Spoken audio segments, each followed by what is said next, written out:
Hello and welcome back to Sofa Sermons. I hope you haven't missed me too much in the time that I've been gone. Now, I wasn't going to do a video on this topic, but it's really started to bug me the amount that people don't seem to know about depression. So today I'm going to talk about depression. I know, how depressing. But I think it's something that we all need to kind of appreciate a little bit more as to what it is, what it means, and how to deal with it. So that's what I'm going to do today. So what actually is depression? Very good question. Depression is not a feeling of sadness. It is not just a low mood. It is a characterizable brain disorder. Without going too much into the science, there are chemicals in your brain called monoamines. You'll have heard of probably serotonin and maybe dopamine. These chemicals are associated with positive feelings, such as happiness, excitement, and also sleep. Now, when people with depression, the levels of these chemicals are lower, and this affects their mood on a daily basis. One way of looking at it is that, let's say, the average person walks out of their home in the morning, and they're feeling just kind of like on a middle, like in the middle of the scale.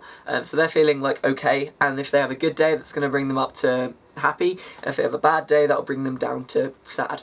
Now, people with depression, that level, and I'm only speaking from personal experience, that level is lower. So they walk out of their home, and their sort of default level is more kind of like down and feeling pretty rubbish about stuff. And then if they have a good day, it's going to bring it up to like okay to slightly good, and if they have a bad day, then it's going to bring them down to like really terrible day. Now, that's about all the science I'm going to go into now. I've actually written a full scientific essay on depression. If you want to read about that, you can click here and you can read about all the chemistry involved in depression. So with the tiny amount of science that I'm going to talk about out of the way, let's talk about how you should cope with depression and how you should treat people that have it.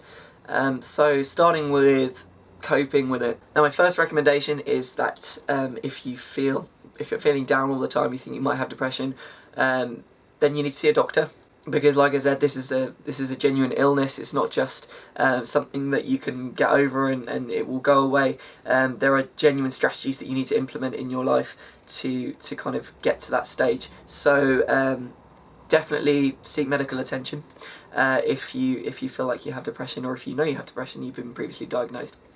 Now, there's a couple of ways you can go forward with that afterwards. Depending on what country you live in, it kind of depends on how much it's going to cost you. In the UK, the NHS provides a number of services for free.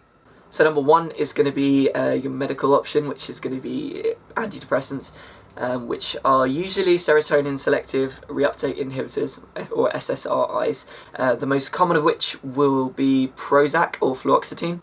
Now, the idea of these drugs is to basically bring your brain chemistry back to normal. So the idea is you take it over a long period of time, and it brings your levels of serotonin back to their usual levels. So then when you cut down on the drugs, your brain is used to receiving that amount of serotonin, and it should bring it back to that normal level. Now, the disadvantage of this is that there are side effects with pretty much all of the drugs out there, and you have to be prepared to kind of cope with those at the same time, and you've got to find the right drugs for you. For me, antidepressants weren't a great call, to be honest. I wasn't enjoying the side effects that went along with it. And the other thing is, a recent study has shown that around a third of people in the world that have depression experience a certain inflammation, which basically means that that antidepressants in small doses won't work at all, and they'll need a more aggressive dose. So do consult your doctor about that. So that's treatment option one. And then secondly, you've got behavioural therapies. So there's something called cognitive behavioural therapy, or CBT, and that is essentially, it's taking your negative thought patterns and basically trying to make them more positive. So they're looking at some of the ways in which you think about yourself and about life, and trying to correct any of the kind of logical faults that you've got there, trying to make it more realistic, so that you can kind of have a more positive outlook on life. I've done it. It's okay, but it depends what kind of depression you have. If you're depressed because you are constantly kind of thinking negative thoughts about yourself, and about life, then it's probably a really good idea. There's also a group therapy which is talking like amongst other people. But if you have a genuinely quite positive outlook anyway, and your depression is kind of is additional to that, then it's not necessarily going to be the best course of action for you. Now, another branch of this is counselling, which is just, again, it's one-to-one, but it's more talking about sort of your own life and what might have caused your depression in the first place. Now, in some people, there will be a genuine traumatic event that starts to bring that brain chemistry down a little bit. In other people, it can happen for basically no reason at all. So it kind of depends on, again, what it is that caused your depression, and if you feel that you'll actually benefit from talking to someone just about your life experiences or not. I certainly found it slightly helpful when I had a bit of counselling, so it might be worth a look, but it's person to person. It really does depend. Now, most health organisations recommend a combination of medical and also talking therapies in order to most effectively treat depression.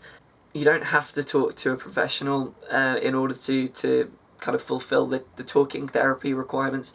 It certainly is helpful to talk to a friend or a family member just about how you're feeling.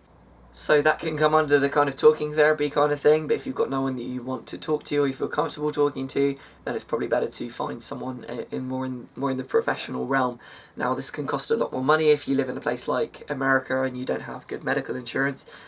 So it's kind of about finding that balance. So now let's look at how you should be treating people around you that are going through a hard time. Now, one of the worst things you can say is just get over it, because there is no real way that you can just get over something which is happening in your mind outside of your control. If you say that to someone, you're more likely to offend them than to help in any way at all. So really, it's kind of a no. Just avoid that. People going through a time of depression, I just want your support, really. And if you're a Christian, then the best thing you can do is pray for them and talk to them about what's going on, and also just talk about ways that they can deal with it. As I said earlier, there's a few ways that you can cope with depression, and you should be kind of recommending these to them and just try and help them get back on their feet. We know that God can cure all illnesses, so prayer really is the first point of call. But God might not heal you straight away, He might not ever heal you, but He definitely won't if you don't ask. And the same for your friend that's going through a time of depression. You need to be praying for them if you want to see God move in their lives. If you don't ask, you won't get. Coming out of depression is a long journey, and it's one that takes a lot of effort, so just keep trying your hardest, and I'm sure you'll see breakthroughs in your life. But there are people for you in your lives that care about you and they want to support you, so just seek them out. From a medical point of view, we're about to enter an age where there's a lot more research gets put into antidepressants and the mechanism of depression.